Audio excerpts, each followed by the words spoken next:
अस्सलामु अलैकुम नाज़रीन। सब तरह की तारीफ़ें अल्लाह रब्बुल आलमीन के लिए है जिसका कोई शरीक नहीं।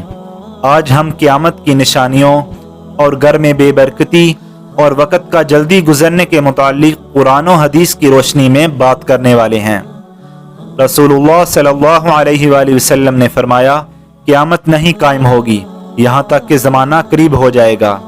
साल एक महीना के बराबर हो जाएगा, जबकि एक महीना एक हफ्ता के बराबर, और एक हफ्ता एक दिन के बराबर, और एक दिन एक साथ यानी घड़ी के बराबर हो जाएगा, और एक साथ यानी घड़ी आग से पैदा होने वाली चिंगारी के बराबर हो जाएगी। तिरमिज़ी हदीस नंबर 2332। वजाहत: दुनिया अपने खात्मे की जानिब तेज़ी से रवां दवां है और इसका हर आने वाला ज़माना गुज़रे हुए ज़माने की निस्बत से ज़्यादा मुसीबतों, मुश्किलात और आजमाइशों का होगा। इस्लाम एक कामिल दीन है और अपने मानने वालों की हर दौर में मुकम्मल रहनुमाई करता है, और जो जो क़यामत करीब आती जाएगी आजमाइशें, मुश्किलात, खराबियाँ बड़ी तेज़ी के साथ फैलेंगी। और इसके बारे में रसूलुल्लाह सल्लल्लाहु अलैहि वसल्लम ने मुस्लिमीन को पहले से ही खबरदार कर दिया है। क़ुर्बे क़यामत आने वाले फितने इतने शदीद और खुशनुमा होंगे कि रसूलुल्लाह सल्लल्लाहु अलैहि वसल्लम ने यहाँ तक फरमा दिया कि जो भी उन फितनों में झांकेगा ये उसको अपने अंदर खींच लेंगे। सही मुस्लिम। और जो भी शख्स फितनों की ताब न ला सका और उसका शिकार हो गया तो यकीनन वो उन फितनों के हाथों में अपनी दुनिया और आखिरत की तबाही का सामान कर चुका।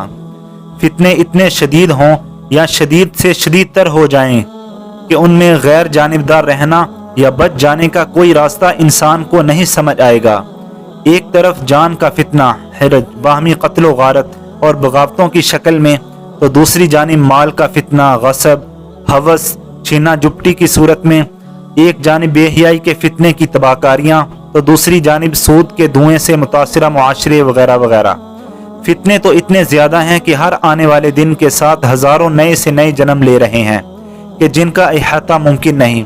दौरे हाजिर में बरकतें तकरीबन ख़त्म हो चुकी हैं और लोगों के दिल जंग आलूद होकर दुनियावी मशागिल में इस कदर मशगूल हो चुके हैं कि उन्हें दिन और रात के गुजरने का एहसास ही नहीं रहा। ज़ेरे मुताला हदीस में इस तरफ इशारा है, मगर क्या इस्लाम हमें फितनों के दौर में इन ख़तरनाक फितनों से बचने, इज्तनाब करने और अपनी दुनिया और आखिरत को महफूज बनाने के बारे में आगाही देता है, रहनुमाई करता है? अमल: जी हाँ, इस्लाम का ये वस्फ है कि वो अपने पैरोकारों की मुकम्मल ज़िंदगी में एक रहनुमा की हैसियत रखता है। लिहाजा अगर हम फितनों से अपने ईमान को बचाना चाहते हैं तो हमें कुरान और हदीस नबवी का मुताला करना होगा और तमाम अहकाम पर अमल करना होगा। तमाम गुनाहों से सिद्क़े दिल से तौबा करनी होगी। मोबाइल व इंटरनेट के फितने से ख़ुद को बचाना होगा। मुख्तसरन कुरान और हदीस नबवी पर अमल करने से ही हम फितनों से अपने ईमान को बचा सकते हैं। अल्लाह ताला हमें दिल की सख्ती और तंगी, जंग और दीगर अमराज से बचाए और हक बात यानी कुरान और हदीस नबवी को पढ़ने, समझने, उसे दिल से कबूल करके अमल करने की और फिर दूसरों तक पहुँचाने की तौफीक अता फरमाए, और हमें हर किस्म के फितने और शिरक और बिदअत व खुराफात से महफूज रखे और हमारा जीना और ख़ात्मा ईमान पर फरमाए। आमीन या रब्बुल आलमीन।